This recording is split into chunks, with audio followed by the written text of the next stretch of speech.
alegria e satisfação que cumprimentamos os nossos amigos e irmãos do portal Escola Dominical com a gloriosa paz de nosso Senhor e Salvador Jesus Cristo. Estamos dando início a mais uma pré-aula, esta ferramenta que o portal Escola Dominical disponibiliza no início da semana, para que os irmãos possam melhor preparar a sua aula da Escola Bíblica Dominical. Leiam a revista das lições bíblicas, assistam a esta pré-aula, leiam o texto de apoio e os slides correspondentes que nós publicamos no site do portal Escola Dominical, portalebd.org.br. Nossa proposta aqui não é repetir o texto da revista. Nós apresentamos subsídios complementares. Então, às vezes, há alguma dificuldade no desenvolvimento, do acompanhamento do desenvolvimento do nosso raciocínio. Mas se o irmão lê o texto e os slides correspondentes, essa dificuldade será superada. Além do nosso texto, o site do portal Escola Dominical disponibiliza 5 ou 6 outros textos da lição da faixa etária dos adultos do currículo da Casa Publicadora das Assembleias de Deus. E o site também fornece slides, videoaulas e textos de apoio de todas as faixas etárias do currículo da Escola Dominical, da Casa Publicadora das Assembleias de Deus e de outros currículos de Escola Bíblica Dominical. Durante a semana também disponibilizamos breves comentários em áudio das leituras diárias da Revista dos Adultos. Aí o irmão terá condições de fazer um momento devocional e ainda obter mais informações a respeito da lição. E no sábado à noite, às 19 horas, horário de Brasília, o irmão é nosso convidado a acompanhar a transmissão ao vivo da Escola Preparatória dos Professores da Escola Bíblica Dominical da Igreja Evangélica Assembleia de Deus, Ministério do Belém, na sede aqui em São Paulo. O irmão também é nosso convidado a comparecer presencialmente, porque a reunião é aberta a todos os que amam o estudo da Palavra de Deus.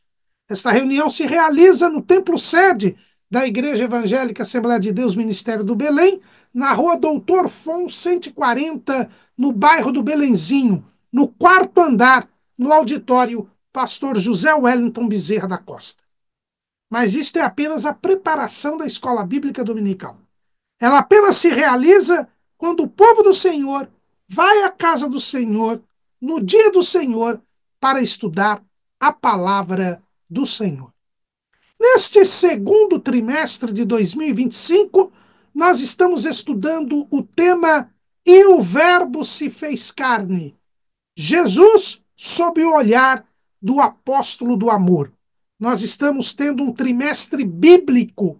Estamos estudando o Evangelho segundo João. O nosso comentarista é o pastor Elienay Cabral, que é o consultor doutrinário e teológico tanto da Casa Publicadora das Assembleias de Deus, quanto da Convenção Geral das Assembleias de Deus no Brasil. E continuando o primeiro bloco do trimestre, onde nós estamos estudando a segunda parte do Evangelho segundo João, que é o ministério público de Jesus, que abarca desde o capítulo 1, versículo 15, até o capítulo 12 do Evangelho segundo João, em que João apresenta 7 sinais feitos por Jesus e, em torno desses sinais, alguns discursos e alguns episódios que ocorreram durante os 3 anos e meio do ministério de Jesus. Hoje nós estaremos estudando a lição de número 5, que tem como título A Verdade que Liberta. Na verdade, nós estaremos estudando o discurso que Jesus proferiu aos judeus no templo em Jerusalém, depois do famoso episódio da mulher adúltera, que envolve o capítulo 8, versículos 12 a 59, né, que normalmente é considerado como o discurso de Jesus sobre a sua missão. verdade que liberta. Talvez, aqui no Brasil, ultimamente, este seja o trecho do livro de João, do Evangelho segundo João, que mais nós temos ouvido nos últimos anos na mídia. Isto porque o ex-presidente da República, ele pegou um versículo deste discurso de Jesus e o utilizou em suas campanhas eleitorais. É o famoso João 8:32. E conhecereis a verdade, e a verdade vos libertará.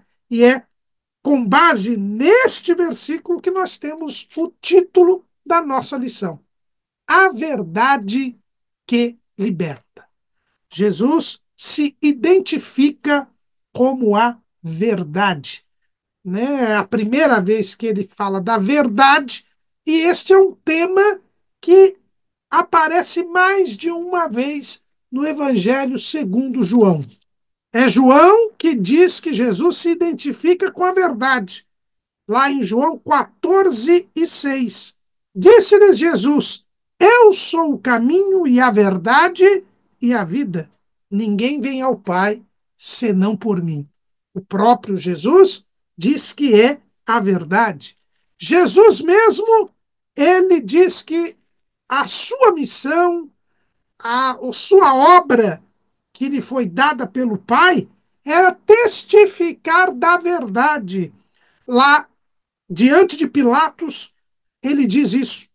João, capítulo 18, versículo 37. Disse-lhe, pois, Pilatos: Logo tu és rei? Jesus respondeu: Tu dizes que eu sou rei. Eu para isso nasci e para isso vim ao mundo, a fim de dar testemunho da verdade. Todo aquele que é da verdade ouve a minha voz. Então Jesus diz que ele é a verdade. Jesus diz que ele veio dar testemunho da verdade. Foi para isso que ele veio ao mundo. Mas não é só isso. O próprio evangelista João, ele nos informa logo no começo do evangelho, no primeiro capítulo, versículo 17. Porque a lei foi dada por Moisés, a graça e a verdade vieram por Jesus Cristo. Então, o próprio Jesus aqui é também apresentado pelo evangelista João, pelo apóstolo João, como sendo alguém que trouxe a verdade. A graça e a verdade vieram por Jesus. Assim como a lei veio por Moisés, a graça e a verdade vieram por Jesus. Jesus dizendo a Nicodemos, nós já estudamos aqui na lição de número 2, mas Jesus dizendo a Nicodemos, ele diz assim, capítulo 3, versículo 21, mas quem pratica a verdade vem para a luz, a fim de que as suas obras sejam manifestas, porque são feitas em Deus. Jesus diz que a prática da verdade é realizar uma obra manifesta, é feita em Deus. Então, praticar a verdade é fazer uma obra feita em Deus. É por isso que ele é a verdade e por isso que ele testifica da verdade, porque ele veio fazer a obra mandada por Deus. Né? Na oração sacerdotal, lá em João 17, Jesus diz, versículo 4: Eu glorifiquei-te na terra, tendo consumado a obra que me deste a fazer.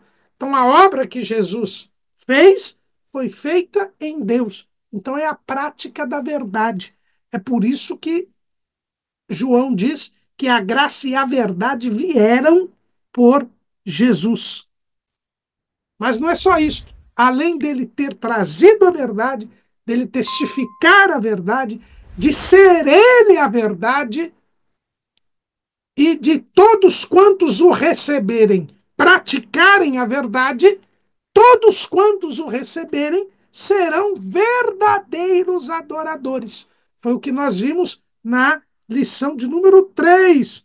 A verdadeira adoração. No seu diálogo com a mulher samaritana, Jesus disse, capítulo 4, versículo 23. Mas a hora vem, e agora é, em que os verdadeiros adoradores adorarão o Pai em espírito e em verdade, porque o Pai procura a tais que assim o adorem. Deus é espírito e importa que os que o adorem em espírito e em verdade. Quem crer em Jesus passa a adorar a Deus em espírito e em verdade. Então, os irmãos notam que a verdade é algo que permeia o Evangelho segundo João. A verdade que liberta. Esse discurso que Jesus proferiu, ele proferiu numa circunstância. Qual circunstância? E é isso que nós vamos começar, ainda que não seja o tema próprio da lição, mas nós precisamos contextualizar o discurso de Jesus. Jesus foi para o Monte das Oliveiras, Jesus já estava vindo Jesus tinha vindo para a festa dos tabernáculos. Foi a última festa dos tabernáculos que Jesus participou no seu ministério público. Nós já estamos no ano final do ministério de Jesus, o ano da oposição. Os irmãos se lembram que na lição passada nós vimos que virou a chave, houve uma inflexão. A oposição agora era maior do que a simpatia, do que a popularidade. E Jesus foi à festa dos tabernáculos. A festa dos tabernáculos era uma das 3 grandes festas do calendário judaico e de presença obrigatória dos varões.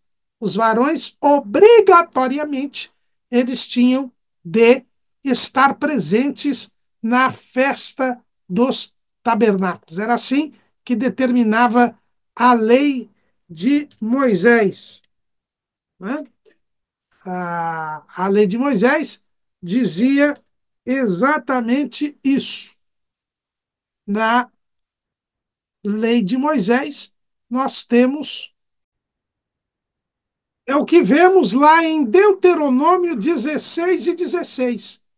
3 vezes ao ano, todo varão entre ti aparecerá perante o Senhor teu Deus no lugar que escolher. Na festa dos pães asmos, e na festa das semanas, e na festa dos tabernáculos. Porém, não aparecerá vazio perante o Senhor.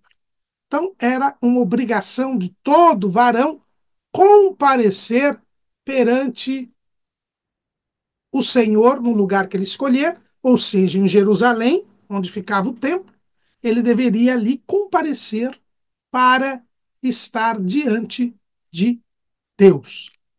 E era na festa dos pães asmos, na Páscoa, na festa de Pentecostes, das festas das semanas, e na festa dos tabernáculos. João, no capítulo 7 do seu evangelho, mostra que Jesus, para ir à festa dos tabernáculos, ele já teve que enfrentar uma oposição dos próprios irmãos.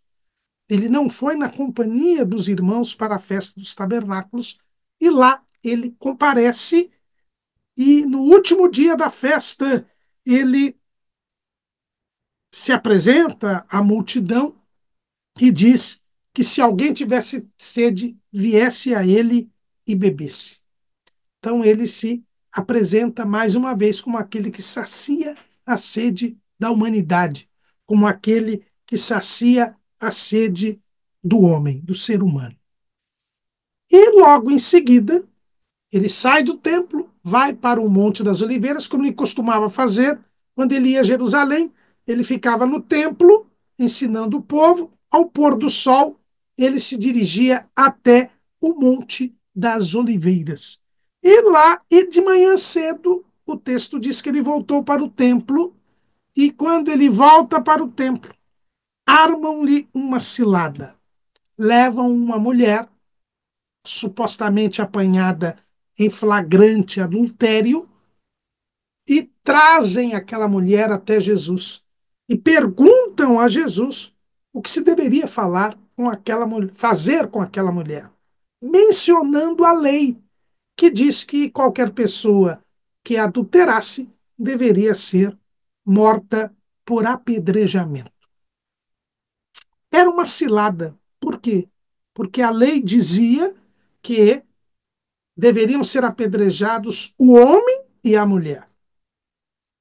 Porque um adultério não se pratica sozinho.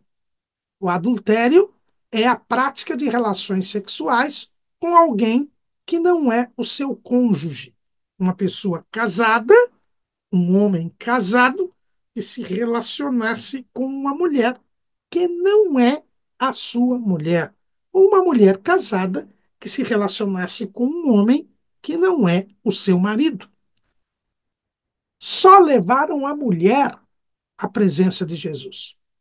Se Jesus dissesse que deveria ser apedrejada, eles diriam: você não é o Cristo, você não é de Deus, você quebrou a lei, porque a lei exige que ambos estejam aqui. E o marido e o homem não está, portanto, ela não poderia ser apedrejada. Se Jesus dissesse: olha, não pode apedrejar essa mulher, eles iriam dizer: você está quebrando a lei, porque se ela foi apanhada em flagrante adultério, existe prova do adultério, ela deve ser morta. A lei diz: não adulterarás. Então, ele, se corresse, o bicho pega, se ficar, o bicho come. Mas Jesus, então, diz o texto que começou a escrever com o dedo no chão do templo. Tem algumas pessoas que dizem que Jesus começou a escrever na areia da praia. Não tem praia, Jerusalém não tem praia. Ele estava no templo. O texto é bem claro. Capítulo 8 de João, versículo 2. E pela manhã cedo voltou para o templo. Então Jesus estava em Jerusalém, mas ali havia terra, né? As pessoas andando, tudo. Ele começou a escrever.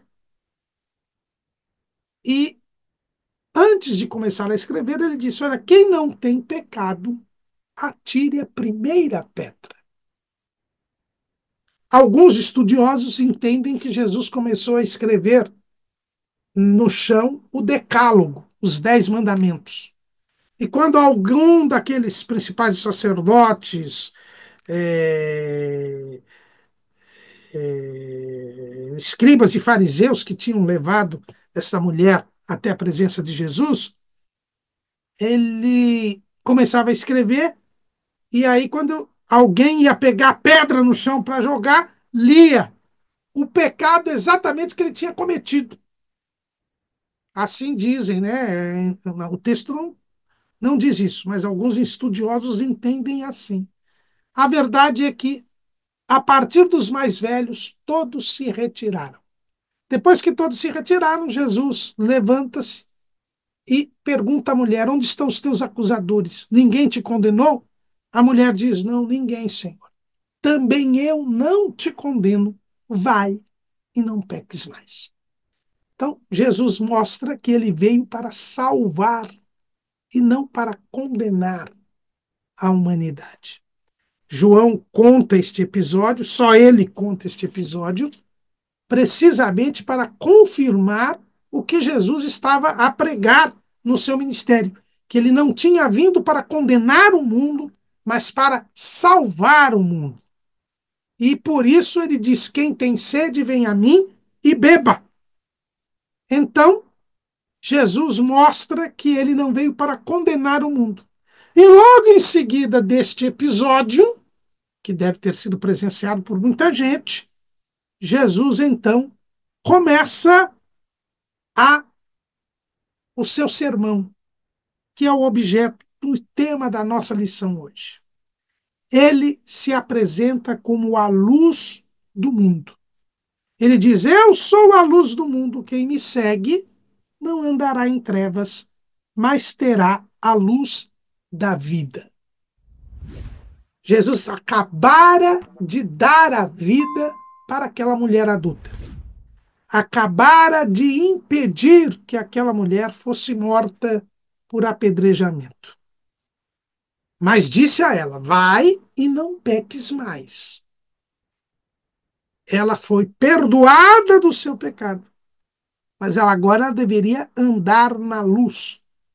Como Jesus disse para Nicodemos, praticar a verdade, fazer obras em Deus, ou seja, viver separada do pecado. Jesus é a luz do mundo. Quem me segue não andará em trevas, mas terá a luz da vida. Jesus aqui mostra mais uma vez que para eu alcançar a vida eterna, eu preciso seguir a Jesus, crer em Jesus, ter a Jesus como exemplo, obedecer a palavra de Deus e viver separado do pecado. Andar na verdade, praticar a verdade, Jesus já tinha dito para Nicodemos, é andar na luz. Quem pratica a verdade vem para a luz, a fim de que as suas obras sejam manifestas, porque são feitas em Deus. A luz, Jesus é a luz do mundo. A vida do cristão é uma vida de transparência, uma vida de autenticidade. O famoso psiquiatra Augusto Cury, que escreveu alguns livros analisando Jesus sob o ponto de vista psicológico, ele não cansa de dizer nos seus livros que Jesus é o mestre da autenticidade. O segredo da saúde mental de Jesus, diz Augusto Cury, é que ele era autêntico. E ele nos ensina a ser autênticos, a ser transparentes, a ser sinceros, a não ter uma dupla personalidade, a ser verdadeiramente quem você é. Porque Deus é assim, eu sou o que sou.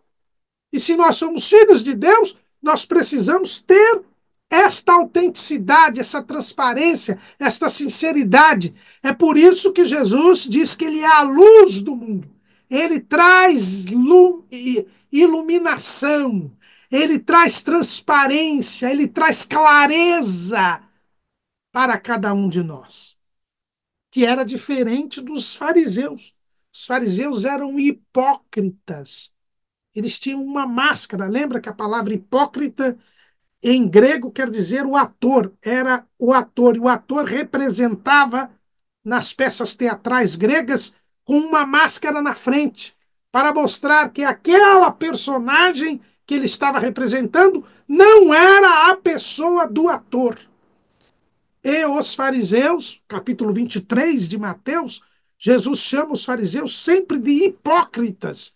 A hipocrisia é fingir ser quem você não é. É ter esta dupla personalidade. É esconder quem você é. Isto é próprio do pecado, isto é próprio do mundo, isto é próprio da morte, das trevas. Jesus é a luz. João já dizia no início do seu evangelho, nós vimos na lição 1, nele estava a vida e a vida era a luz dos homens. A luz resplandece nas trevas e as trevas não a compreenderam. Jesus disse: eu sou a luz do mundo. Quem vem para a luz, quem me segue, não andará em trevas, mas terá a luz da vida.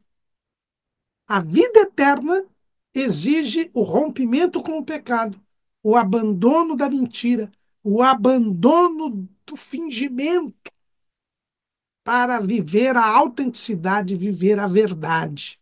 Então, Jesus, quando ele já diz que é a luz do mundo, ele já está falando da verdade. E imediatamente os fariseus, só podiam ser os fariseus, porque os fariseus viviam exatamente o contrário. Eles viviam a hipocrisia religiosa. Jesus disse que eles eram como sepulcros caiados. Os sepulcros caiados eram verdadeiras obras de arte, belíssimos por fora, mas por dentro você só tinha a podridão do cadáver. E é isso que Jesus diz: o homem tem que se transformar de dentro para fora. Ele precisa abandonar o pecado, crer em Jesus, pedir perdão dos seus pecados e, perdoados seus pecados, viver em santidade, viver na luz. O próprio João, na sua primeira carta, que já tinha sido escrita quando ele escreveu o Evangelho, ele diz, lá em 1 de João, capítulo 1, versículo 5, e esta é a mensagem que dele ouvimos e vos anunciamos, que Deus é luz, e não há nele treva nenhuma. Se dissermos que temos comunhão um com ele e andarmos em trevas, mentimos e não praticamos a verdade. Mas se andarmos na luz, como ele na luz está, temos comunhão uns com os outros, e o sangue de Jesus Cristo, seu Filho, nos purifica de todo pecado. Andar na luz, andar com Deus é andar na luz. É andar separado do pecado. E quando nós andamos separados do pecado, nós temos comunhão com Deus, nós praticamos a verdade e nós temos comunhão uns com os outros. O segredo é este: crendo em Jesus, andando separado do pecado, você pratica a verdade e tem comunhão com Deus e com os irmãos. Isso não quer dizer que você não vá pecar mais, porque o próprio João continua dizendo: se dissermos que não temos pecado, enganamo-nos a nós mesmos, e não há verdade em nós. Se confessarmos os nossos pecados, ele é fiel e justo para nos perdoar os pecados e nos purificar de toda injustiça. Se dissermos que não pecamos, fazemo-lo mentiroso, e a sua palavra não está em nós. 1 de João, de 1, do 5 ao 10. Então, João já tinha ensinado isso à igreja, na sua epístola. As epístolas são os primeiros escritos de João. Ele começa com as epístolas, depois ele vai para o Evangelho e termina com o livro do Apocalipse. Mas ele já aqui nos mostra. Isso não quer dizer que você não vá pecar mais, porque o velho homem ainda está aqui. Você ainda tem a natureza pecaminosa. Mas, toda vez que você pecar por acidente, porque você não vive mais na prática do pecado, porque você agora está na luz. Quem está na luz pratica a verdade. Quem está na luz faz o que é certo. Obedece a Deus. Mas quem está em trevas vive na prática do pecado, vive na mentira, vive fazendo o desejo do diabo, que é o pai da mentira, que é o príncipe deste mundo. E por isso que o mundo está no maligno. Mas quem pratica a verdade, quem anda na luz, como ele na luz está, ou seja, quem segue a Jesus, quem imita a Jesus, quem tem a Jesus como exemplo, ele peca, mas quando peca, ele imediatamente confessa. E o sangue de Jesus o purifica. E ele é perdoado. E ele prossegue andando na luz. Então, andar na luz é praticar a verdade. É ser autêntico. É viver separado do pecado. Os fariseus eram hipócritas. Eles fingiam obedecer a Deus, mas na verdade eles obedeciam a si mesmos. Eles procuravam uma ostentação, uma santarronice e não uma santidade. Aqui eu tenho a diferença entre a santidade, que é andar na luz, que é seguir a Jesus, que é pedir perdão pelos erros cometidos e prosseguir na prática da verdade, enquanto que a santarronice é fingir uma santidade, é se achar santo, é se achar correto, é fazer a própria vontade, escondendo-se numa suposta obediência à lei. Era isso que os fariseus faziam. E os fariseus, diante deste discurso que os confrontava, eles que tinham acabado de sair da presença de Jesus, porque tinham pecado e não tinham atirado a primeira pedra naquela mulher.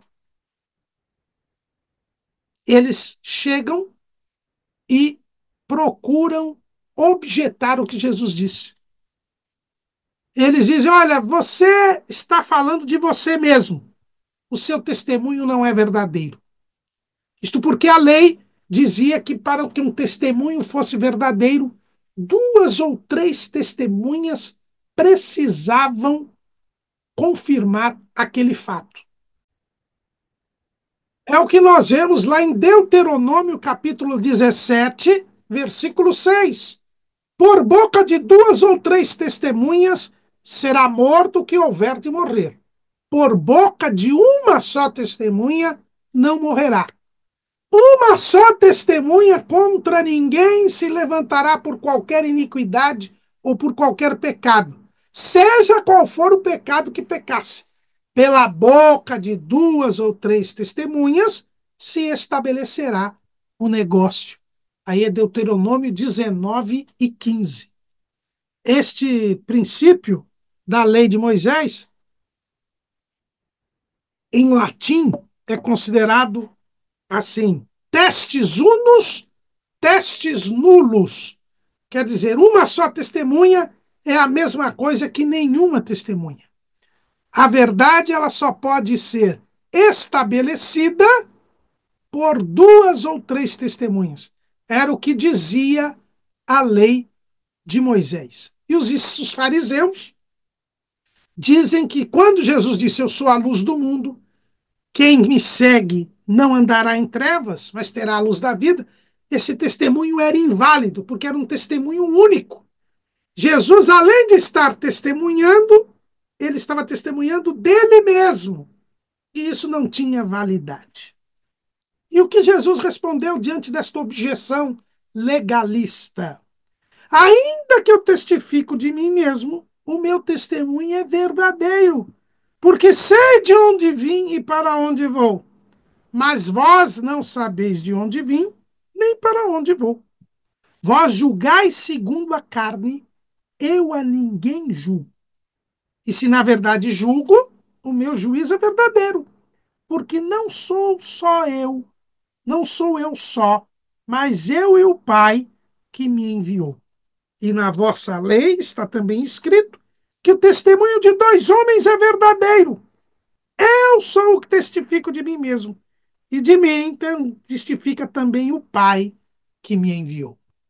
Jesus, diante desta objeção legalista dos fariseus, ele diz assim: primeiro, ele era a verdade. Ele veio para testificar da verdade. Então, o que Jesus fala é a verdade. Ele diz: olha, eu sou a luz do mundo, eu sou Deus. Deus é a verdade. Jeremias já havia dito isso. Jeremias, capítulo 10, versículo 10. Mas o Senhor Deus é a verdade. Ele mesmo é o Deus vivo e o Rei eterno. Do seu furor treme a terra e as nações não podem suportar a sua indignação. Então, Jesus diz: olha, eu sou Deus. Por isso eu sou a verdade. Eu sou a luz do mundo. Sou eu que dou a vida. Eu sou a luz da vida. Então, o que eu falo é verdadeiro. Segundo ponto, não sou só eu que falo. O Pai também testifica. As obras que Jesus fazia comprovavam que ele era o enviado do Pai. Então, além dele ser a verdade, portanto, o que ele diz é verdadeiro, ele não testificava sozinho. O Pai também testificava com ele. Então, aquela objeção que havia dos fariseus não fazia o menor sentido. Era um testemunho de duas pessoas, o pai e o filho. E aqui nós vemos como pai e filho são duas pessoas, embora seja um único Deus. E, além de tudo, por ele ser Deus, o seu testemunho era verdadeiro. E aí então os fariseus perguntam: onde está teu pai? E Jesus respondeu: não me conheceis a mim, nem ao pai, nem a meu pai. Se vós me conhecesseis a mim, também conheceríeis a meu pai. Quando eles perguntam onde está teu pai, é sinal que eles não conheciam a Deus, eles não tinham comunhão com Deus. Conhecer a Deus é ter comunhão com Deus. É crer que Deus existe, que é o galardoador dos que o buscam. É obedecer a Deus. Os fariseus eram religiosos, mas o religioso, ele não conhece a Deus. Por quê? Porque a religiosidade, as religiões falsas e o farisaísmo, que deu origem ao judaísmo, era uma religião falsa. Por quê? Porque o farisaísmo ele se estruturou em cima de uma noção que é a noção de cerca da Torá. A cerca da Torá. O que eles diziam? A Torá é a lei. E os fariseus criaram uma série de preceitos, uma série de mandamentos preventivos que garantiam o cumprimento da lei. Explicando melhor, os fariseus leram a lei, os 613 mandamentos, mas eles acharam que Deus era insuficiente.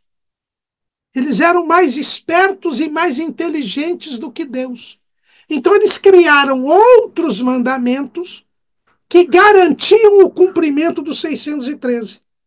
Então, se você cumprisse os mandamentos criados pelos fariseus, você automaticamente cumpriria todos os mandamentos.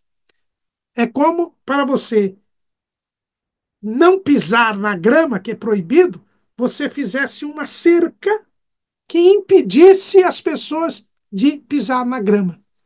Então, existe uma ordem, não pise na grama. Mas aí você coloca uma cerca, aí as pessoas não conseguem nem andar.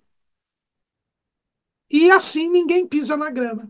Foi o que os fariseus fizeram. Eles criaram preceitos preventivos. E quem cumprisse esses preceitos preventivos, que eles chamam de tradição, de lei oral, você por tabela, cumpre a lei. Ou seja, os preceitos dos homens são mais inteligentes e mais seguros do que os preceitos de Deus. Jesus recriminou, censurou esta atitude. Lá em Mateus capítulo 15, versículo 6. E assim invalidastes pela vossa tradição o mandamento de Deus. Hipócritas, bem profetizou Isaías a vosso respeito, dizendo: este povo honra-me com os seus lábios, mas o seu coração está longe de mim. Mas em vão me adoram, ensinando doutrinas que são preceitos de homens. Eu li aqui Mateus 15, 6 a 9. É isso que é a religião. São preceitos de homens que acham que são mais inteligentes que Deus. E seguindo a cabeça humana, eu posso entrar em comunhão com Deus. É isso que Jesus está dizendo aqui. Jesus está dizendo que eles não conheciam a Deus, porque eles não tinham comunhão com Deus. Por quê? Porque não obedeciam a Deus. Não adoravam a Deus. Na verdade, eles adoravam a si mesmos. Eles é que estabelecem as regras para se relacionar com Deus. E conhecer na cultura hebraica é ter intimidade, é ter comunhão. Mas aqueles fariseus, eles criaram preceitos de homens e queriam impor estes preceitos a Deus. Então eles não conheciam o que era Deus, porque Deus é o Senhor de todas as coisas. Deus é o Ser Supremo. Eles não conheciam a Deus porque eles achavam que Deus deveria seguir os seus pensamentos, os pensamentos daqueles fariseus. E como eles não conheciam o Pai, não podiam conhecer o Filho. Como eles não conheciam a Deus, eles não poderiam conhecer o Filho de Deus, o dom de Deus, que era Jesus. E Jesus ensinou isto no lugar do tesouro. E apesar dele ter dito que era Deus e que os fariseus não o conheciam, ninguém o prebeu, diz João, porque ainda não era chegada a sua hora. E Jesus, então, continua o seu discurso. Ele diz assim: eu me retiro e vocês vão me buscar. Morrereis no vosso pecado. Para onde eu vou, vocês não podem ir. Eles não tinham a vida eterna, eles não conheciam a Deus, por isso eles não podiam ir para o céu. Eles iriam morrer nos seus pecados. Por quê? Porque não confessavam os seus pecados. Eles procuravam acusar Jesus, mas não se arrependiam dos seus pecados. Eles não criam em Jesus como Salvador. Por quê? Porque eles não conheciam sequer a Deus. Eles não criam em Deus, porque haviam criado seus próprios mandamentos. Queriam invalidar os mandamentos de Deus. Esse é o problema dos religiosos. Os religiosos não serão salvos porque eles se prendem à sua religião, aos seus conceitos. Eles acham que eles se salvam, que eles não precisam de Salvador. Esse que é o problema. A luz veio ao mundo de João, a luz resplandece nas trevas, e as trevas não a compreenderam. O mundo não o conheceu. É o que João diz. E Jesus diz: olha, vocês vão morrer nos seus pecados. Ao contrário daquela mulher. Aquela mulher havia confessado o seu pecado. Aquela mulher havia se arrependido. E Jesus lhe deu a vida. Mas disse para ela não pecar mais. Para abandonar a prática do pecado. Ela recebeu uma nova oportunidade. Mas os fariseus, eles se recusavam a reconhecer que eram pecadores. Procuravam um defeito em Jesus, mas se recusavam a admitir que eram pecadores. E Jesus foi duro com eles, disse: olha, vocês vão morrer nos seus pecados. Eu daqui a pouco vou me retirar, vocês vão me buscar, e para onde eu vou, vocês não podem ir. Aqui nós vemos claramente que não há esta doutrina chamada universalista, de que Jesus vai salvar todo mundo no fim. E dizem alguns até mesmo o diabo. Não. Quem não crê em Jesus, nesta vida, morre nos seus pecados.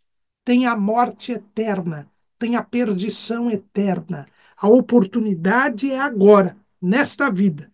Porque na outra vida, no mundo do além, você não tem oportunidade de se salvar. A oportunidade de se salvar é agora. Para onde eu vou, vocês não podem ir, porque vocês não conhecem o Pai nem a mim. E aí então os fariseus perguntavam, os judeus em geral, né? Quererá matar-se a si mesmo? Pois diz: para onde eu vou, não podeis vós ir?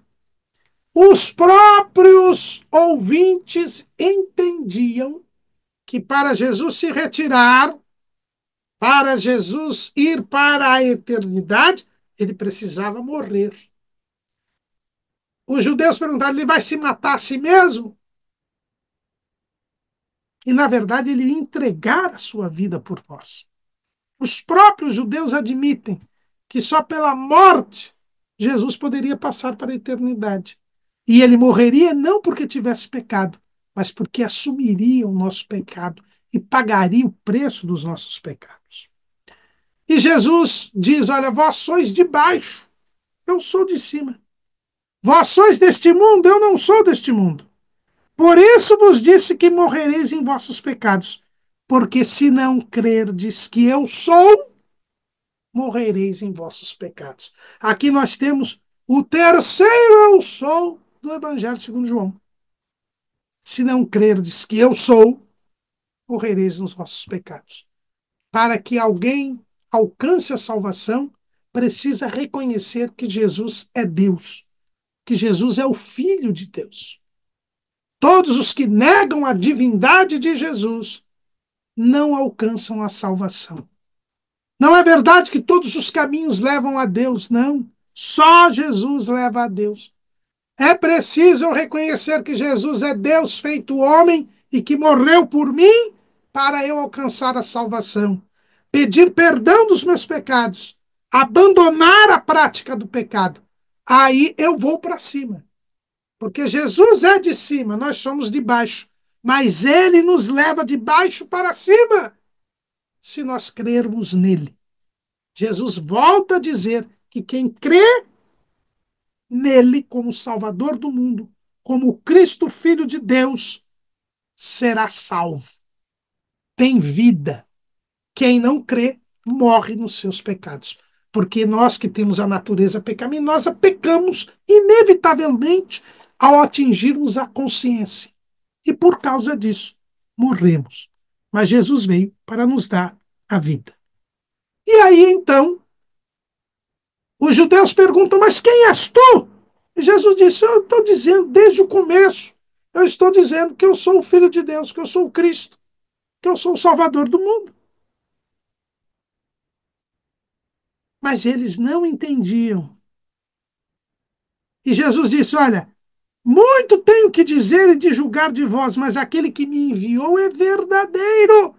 E o que dele tem ouvido, isso fala ao mundo. Jesus diz, olha, eu já estou dizendo quem eu sou, que eu sou o Filho de Deus, que eu sou o Cristo. Esta é a verdade, que vocês precisam crer em mim para serem salvos. Mas eles não entendiam que Jesus falava do Pai, diz o evangelista. E aí Jesus volta agora a falar da sua morte. A mensagem de Jesus é sempre essa, ele é o Cristo, o Filho de Deus, que vai morrer por nós, e pela sua morte nós teremos vida eterna. Essa é a mensagem do Evangelho. Jesus salva. E ele salva por quê? Porque ele veio ao mundo sendo Deus, se fez homem e morreu por nós. E Jesus volta a dizer, como havia dito para Nicodemos, ele diz, quando levantardes o Filho do Homem, então conhecereis quem eu sou, e que nada faço por mim mesmo, mas falo como o Pai me ensinou. Jesus volta a dizer que morreria crucificado, porque ele seria levantado. E quando ele fosse levantado, aí todos saberiam quem ele era. Parece estranho, né? No momento máximo da humilhação, quando Jesus assume a forma de servo e é obediente até a morte, e em morte de cruz, é neste momento que as pessoas verão quem ele era. Conheceriam quem ele era. Exatamente, o servo sofredor, o Messias, o Cristo, o Salvador do mundo.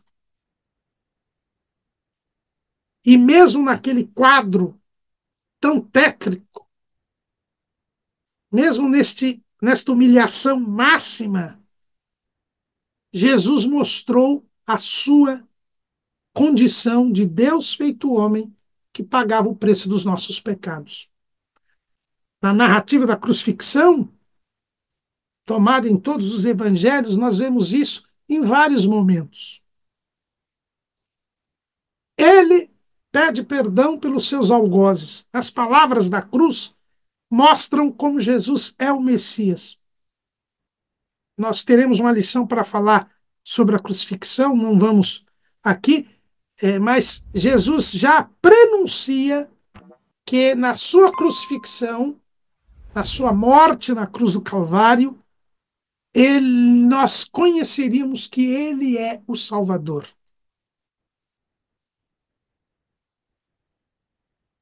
O ladrão da cruz, que se arrependeu, viu em Jesus o Messias. Lembra-te de mim quando entrares no teu reino. E Jesus disse: hoje mesmo estarás comigo no paraíso.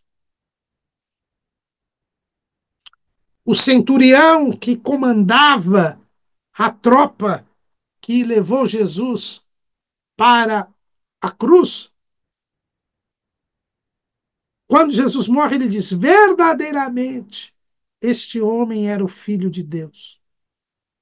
Por quê? Porque o terremoto, as trevas em pleno meio-dia, tudo isso mostrou que Jesus é Deus que se fez homem, que estava morrendo por nós.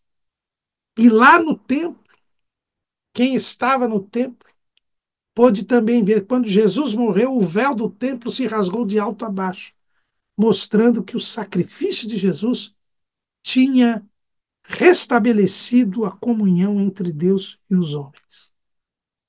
E mais do que isso, ao morrer na cruz, Jesus provou que ele tinha feito a vontade de Deus, consumado a obra que o Pai lhe tinha mandado fazer, e que ele nada fazia por si mesmo, mas falava como o Pai havia ensinado. Ele tomou a cruz, cumpriu a missão que lhe foi dada pelo Pai, dando-nos o exemplo. E nós só chegaremos ao céu se também suportarmos a cruz, se também tomarmos a nossa cruz. É o que Jesus diz: quem quiser vir após mim, negue-se a si mesmo. Nada faça por si mesmo. Tome a sua cruz e siga-me. E seguir a Jesus é andar na luz, é não andar em trevas, é não viver na prática do pecado. E aquele que me enviou está comigo. O Pai não me tem deixado só, porque eu faço sempre o que lhe agrada. Aqui é outra lição que Jesus nos dá. Por ele nada fazer por si mesmo, por ele falar o que o Pai o ensinou, o Pai nunca o deixava só, porque Jesus sempre fazia o que agradava ao Pai. E é isso que nós devemos fazer. Nós estaremos na luz, nós praticaremos a verdade se fizermos nada de nós mesmos, mas se falarmos o que o Pai nos ensinou, o que Jesus nos ensinou, e se fizermos sempre o que agrada a Deus, se obedecermos a palavra. A prática da verdade é isso. E era isso que Jesus propunha. Agradem ao Pai. Agradar ao Pai é fazer o que eu falo para vocês, porque o que eu falo é o que o Pai me ensinou. E vocês sempre terão a companhia do Pai. Estarão sempre em comunhão com o Pai. Conhecerão o Pai, porque conhecem o Filho, porque ouvem o Filho. E quando Jesus prega isto, alguns creem nele. Aliás, muitos creram nele. Jesus, ao pregar esta palavra, muitos creram nele. E então Jesus se dirige a estes judeus que creram nele. Jesus sempre distinguia a multidão dos crentes. Ele então, ao ver que muitos haviam crido nele, ele chama estes crentes e se dirige a eles. E diz assim: se vós permanecerdes na minha palavra, verdadeiramente sereis meus discípulos e conhecereis a verdade, e a verdade vos libertará. Muitos pregam João 8,32 para o incrédulo. E conhecereis a verdade vos libertará. Mas essas palavras Jesus disse para os crentes, para aqueles que haviam crido nele. E creram no quê? Creram que Jesus é o Cristo, o Filho de Deus, que morreria por eles. E que nós nada podemos fazer de nós mesmos. Mas temos que seguir aquilo que foi falado por Jesus, porque foi o que o Pai o ensinou. E temos que sempre agradar a Deus. E para agradar a Deus eu preciso crer, porque sem fé é impossível agradar a Deus. E Jesus disse: olha, vocês creram, agora permaneçam na minha palavra. Só é meu discípulo verdadeiro aquele que permanece na palavra, aquele que conhece a verdade. Conhecer a verdade é conhecer a Jesus. Conhecer a verdade é conhecer a Bíblia Sagrada, porque a palavra de Deus é a verdade. João 17:17. Santifica-os na verdade, a tua palavra é a verdade. Conhecer a verdade é ter intimidade com Jesus, é ter comunhão com Jesus. E eu só terei comunhão com Jesus se eu não fizer nada de mim mesmo. Se eu falar o que Jesus me ensinar, e se eu sempre agradar a Jesus, isto é conhecer a verdade. E quem conhece a verdade está livre. Livre do quê? Livre do mal, livre do engano, livre da mentira, livre do mundo, livre da morte, livre do diabo. A verdade nos liberta. E hoje, irmãos, mais do que nunca, porque nós vivemos os dias imediatamente anteriores ao arrebatamento da igreja. E estes dias são dias de engano. Mateus capítulo 24, versículo 3. E estando assentado no Monte das Oliveiras, chegaram-se a ele os seus discípulos em particular, dizendo: dize-nos quando serão estas coisas, e que sinal haverá da tua vinda e do fim do mundo? Jesus respondendo, disse-lhes: acautelai-vos, que ninguém vos engane. O maior perigo, o maior risco dos nossos dias, que são os dias imediatamente anteriores ao arrebatamento da igreja, é o princípio das dores. O nosso maior perigo é o engano. E quem nos livra do engano? A verdade. E conhecereis a verdade, e a verdade vos libertará. Nós precisamos conhecer a verdade. Conhecer a verdade é envolver-se com a verdade, ter intimidade com a verdade, é conhecer a Jesus, porque Jesus é a verdade. E conhecer a Jesus é conhecer as Escrituras, porque são as Escrituras que testificam de Jesus e as Escrituras são a palavra de Deus, que é a verdade. Eu preciso permanecer na palavra, nada fazer de mim mesmo, mas fazer o que Jesus ensinou. E o que Jesus ensinou está na Bíblia. Então, por isso que eu preciso ir à escola dominical, meditar nas Escrituras todos os dias. É por isso que eu preciso orar para ouvir a voz de Deus. É por isso que eu preciso buscar o poder do Espírito Santo, porque o Espírito Santo nos guia e nos ensina todas as coisas e nos faz lembrar o que Jesus falou. Teremos uma lição sobre este tema. Conhecer a verdade e ser liberto pela verdade é conhecer a Jesus, é não fazer nada de mim mesmo, É falar o que Jesus ensinou e sempre agradar a Deus. Aí o Senhor sempre estará conosco. Aí, nesta conversa com os crentes, os incrédulos se intrometem. Os incrédulos se intrometem. É sempre assim. Quando nós começamos a aprender com Jesus, quando Jesus começa a nos ensinar, porque nós cremos nele, o mundo vem perturbar o crente. Jesus estava falando com os judeus que criam nele, que haviam crido nele. E aí os outros judeus incrédulos, os fariseus que tinham começado a conversa com Jesus, eles se intrometem. São os falsos mestres, os falsos ensinadores que se introduzem encobertamente com heresias no meio do povo de Deus. E eles vêm com outro argumento. Um argumento que já tinha usado com João Batista. Ele diz assim: somos descendência de Abraão e nunca servimos a ninguém. Como dizes tu, sereis livres? Que argumento furado! Porque os judeus não eram livres.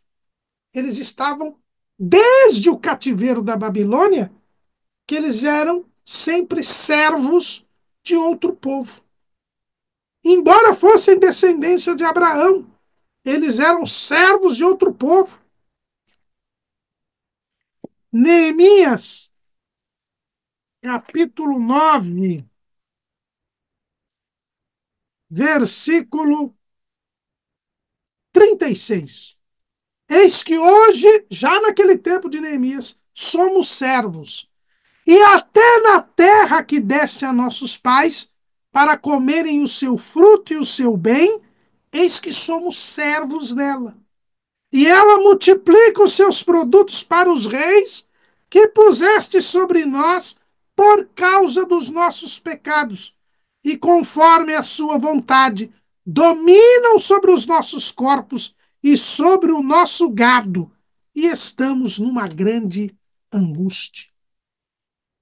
Os judeus eram servos dos romanos, já tinham sido dos babilônios, dos persas, dos gregos, dos egípcios, dos sírios. Depois, por um pequeno período, no período dos macabeus, recuperaram a sua independência política, mas agora estavam sob o domínio de César, sob o domínio romano. Era mentira o que os fariseus diziam. Como dizes, sereis livres se nós somos descendência de Abraão? E Jesus vai mais fundo. Ele não fala da servidão política, que já desmentia o que havia sido dito pelos judeus, mas ele fala da servidão espiritual. Respondeu-lhe Jesus: em verdade vos digo que todo aquele que comete pecado é servo do pecado. Ora, o servo não fica para sempre em casa, o filho fica para sempre. Se, pois, o filho vos libertar, verdadeiramente sereis livres. Jesus diz: olha, vocês são descendência de Abraão, mas são escravos do pecado, porque vocês não confessam os seus pecados. Não fazem como a mulher adúltera fez. Vocês não se arrependem dos seus pecados. Vocês não admitem que são os pecadores. Vocês não aceitam que precisam de um Salvador. Mas eu sou o Filho e eu posso libertá-los. Eu posso trazer liberdade. Eu posso quebrar o jugo do pecado. Vocês podem ser libertos do pecado se vocês crerem em mim. Porque quem pratica o pecado é escravo do pecado. E essa é a verdadeira escravidão, irmãos. É por isso que uma libertação política não resolve. Uma revolução, uma mudança de governo, nada disso resolve. É preciso que nós nos libertemos do pecado. A fonte da injustiça, a fonte da desigualdade, a fonte da maldade, a fonte da violência, a fonte do mal é o pecado. Nós pecamos, todos pecaram e destituídos estão da glória de Deus. Para voltar a ter acesso à glória de Deus, eu preciso ter os meus pecados perdoados. E foi para isso que Jesus veio, para nos libertar do pecado, nos libertar da escravidão. Ele veio trazer a redenção. Essa que é a redenção do homem. É precisamente isso. É crer em Jesus. Quem crê em Jesus está perdoado e é libertado do jugo do pecado. Jesus veio nos remir, ele nos comprou. Assim como um escravo, ele era alforriado. Né? Quantas vezes aqui no Brasil acontecia muito disso? As pessoas pagavam para o dono do escravo, compravam o escravo e davam uma carta de alforria. Pelo preço pago, davam a liberdade ao escravo. Isso é o resgate, isso é a remissão, isso é a redenção. Foi o que Jesus veio. Ele veio e nos comprou na cruz do Calvário. Pelo seu precioso sangue, ele pagou o preço dos nossos pecados. Pedro, ele fala disso. Em 1 de Pedro, capítulo 1, versículo 18.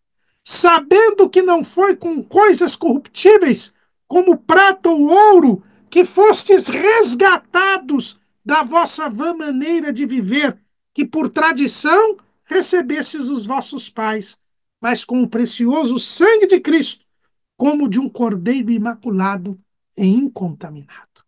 Jesus derramou o seu sangue na cruz do Calvário, pagou o preço dos nossos pecados e agora, quando cremos nele, nós somos libertos do pecado.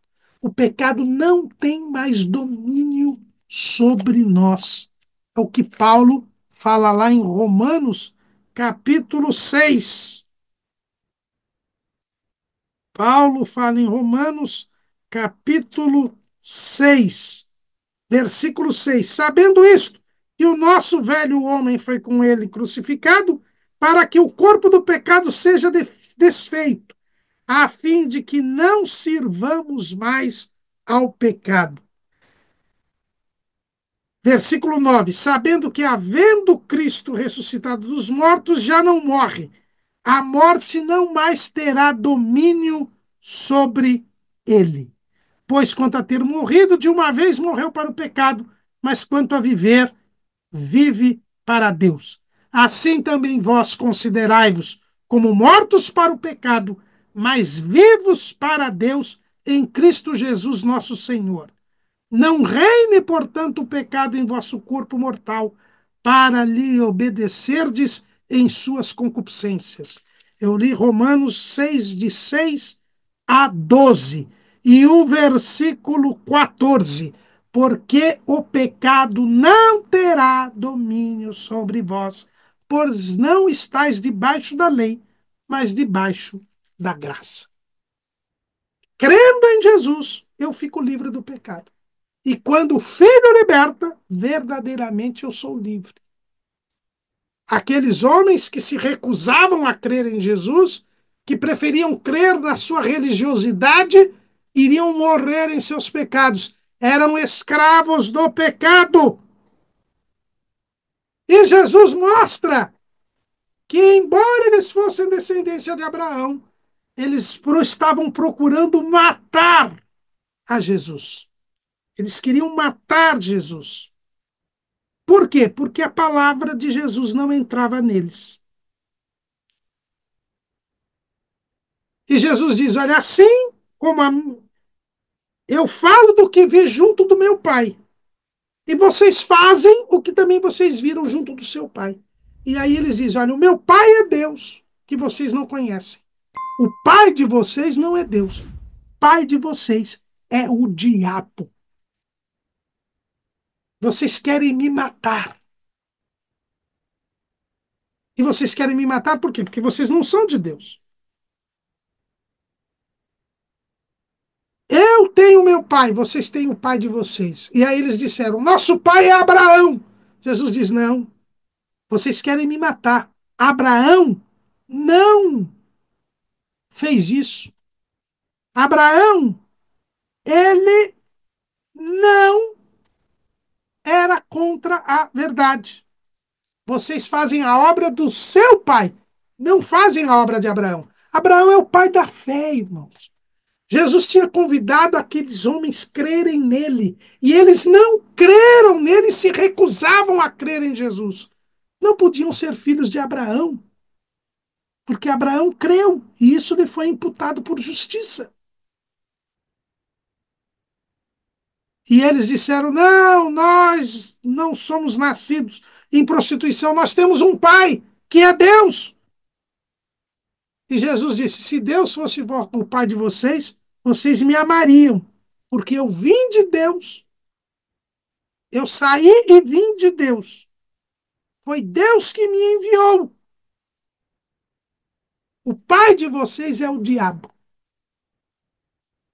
E o pai de vocês é o diabo, e ele é o pai da mentira, e ele é homicida desde o princípio.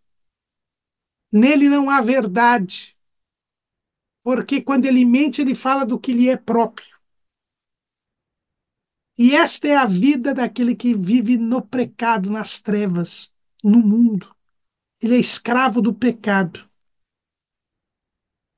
O diabo é o príncipe deste mundo. E no mundo nós não temos a verdade, nós temos a mentira. E os fariseus queriam viver a mentira da hipocrisia religiosa. Eles não queriam a verdade, eles se recusavam a crer na verdade, que é Jesus. Eles estavam escravizados pela mentira e por isso viviam na hipocrisia. Quem vive na religiosidade vive na hipocrisia, vive na mentira, finge ser quem não é. E mais, quer matar Jesus. Eles queriam matar Jesus. Por quê? Porque o diabo é homicida desde o princípio. E o diabo está no império da morte. Eles queriam matar Jesus e eles estavam se matando espiritualmente, morrendo nos seus pecados, se prendendo ao corpo da morte e não percebendo isto, porque o diabo ainda cega o entendimento dos incrédulos. Paulo fala do desespero daquele que percebe isso. Lá em Romanos, capítulo 7, versículo 24. Miserável homem que eu sou, quem me livrará do corpo desta morte? Mas aqueles incrédulos, fariseus, judeus, estavam abraçados com a morte, debaixo do império da morte, e se recusando a crer em Jesus.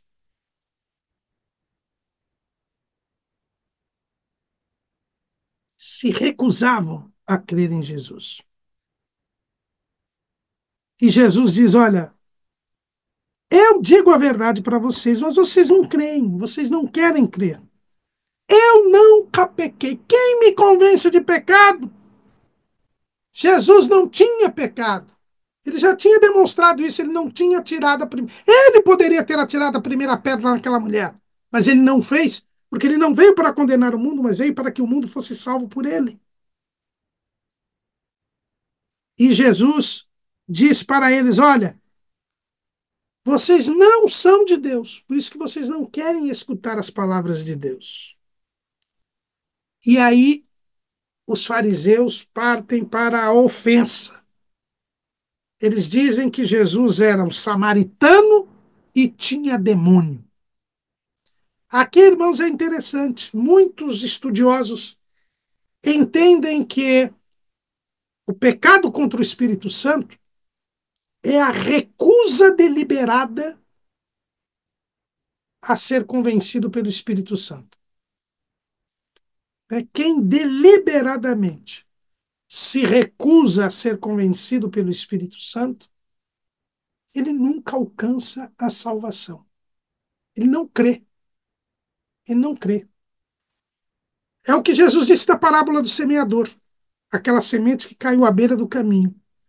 A pessoa ouve, mas um maligno vem e leva a mensagem. Vamos ler aqui como Jesus fala lá em Mateus, capítulo 13. Mateus, capítulo 13, versículo 19. Ouvindo alguém a palavra do reino e não a entendendo, vem o maligno e arrebata o que foi semeado no seu coração. Este é o que foi semeado ao pé do caminho. Então, esse nunca será salvo. Na verdade, a blasfêmia contra o Espírito Santo é você renegar já tendo crido. Mas aquele que deliberadamente não aceita o que é pregado nunca alcança a salvação. Porque quem não crer já está condenado. Então é uma das formas de você nunca ser salvo é deliberadamente não escutar o evangelho. É de se deixar sob o domínio do diabo. É querer entender a palavra e não entendendo. O maligno arrebata o que foi pregado. É o que aconteceu com esse povo aqui que estava agora ofendendo a Jesus. Você é samaritano e tem demônio. E Jesus diz: olha, eu não tenho demônio. Ao contrário, antes honra meu Pai. E vocês me desonram. Vocês agora estão me injuriando, me ofendendo. Eu não busco a minha glória. A quem a busque, julgue. Em verdade vos digo que se alguém guardar a minha palavra, nunca verá a morte. Vocês já estão mortos nos seus pecados. Vocês não creem em mim. Se recusam a crer em mim. Vocês querem me matar, mas já estão mortos. Porque estão debaixo do pai, que é o diabo, que é homicida. Ele já os matou. E vocês não querem ter vida. Não querem ter a luz da vida. Querem continuar nas trevas. E agora me desonram. Mas eu digo para vocês: quem guarda a minha palavra nunca verá a morte. E então aqueles homens disseram: agora nós temos a prova que você tem demônio. Os profetas, Abraão, morreram. E você disse que quem guardar a sua palavra nunca provará a morte. Então você está mentindo, porque esses homens de Deus, Abraão era um homem de Deus, Deus o chamou de amigo. Os profetas eram homens de Deus. Você é maior do que Abraão e é maior do que os profetas. E Jesus era maior do que Abraão e era maior que os profetas. Mas ele disse: olha, eu não me glorifico a mim mesmo. A minha glória não é nada. Quem me glorifica é meu Pai, o qual dizeis que é vosso Deus. E vós não o conheceis, mas eu o conheço. E se disser que eu não o conheço, eu serei mentiroso como vós. Mas conheço e guardo a sua palavra. Abraão, vosso pai, exultou por ver o meu dia e viu-se e se alegrou. E aqui Jesus traz uma revelação. Muito provavelmente, no quando do sacrifício de Isaac, Deus deu a Abraão a visão de como se cumpriria a promessa de que na posteridade dele todas as famílias da terra seriam benditas. Abraão teve da parte de Deus a visão da salvação em Jesus. Jesus é o filho de Abraão, a semente de Abraão, que tornaria todas as famílias benditas.